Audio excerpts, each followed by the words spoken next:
Subukan natin yan, yung hanging bridge nila dyan. At pwede rin kayo magdala ng bola dyan, idol, para mapaglaro rin kayo ng basketball dito.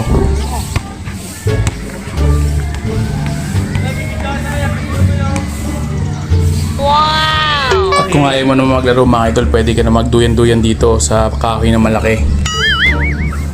Grabe, enjoy na enjoy yung bata ah.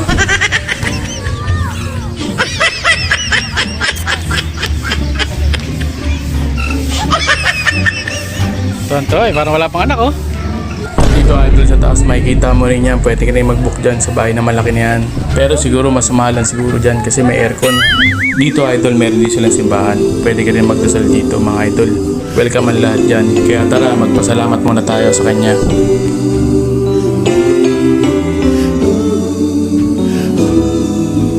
Grabe, ang lakas talaga ng loob ng mga anak ko. Nauna na yata, tsaka yung inaanak ko nandun na rin sila. Niyayaya na ako mga idol. Kaya tara idol. Yeah. Hi muna kayo, hi.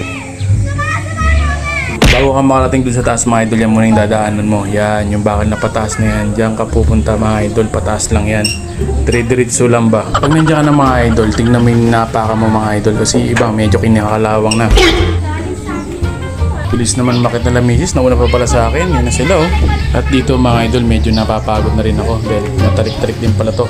At finally, nandito na rin tayo sa taas mga idol. Kaya tara, let's go! Okay muna kayo. Napasa kami sa vlog day.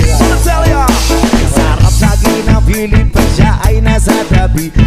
Happy like Makati, mapa-araw o gabi. Kahit nasa kinigan o kahit nasa sasakyan, who cares? Walang pakiat, lagi na niya sasakyan.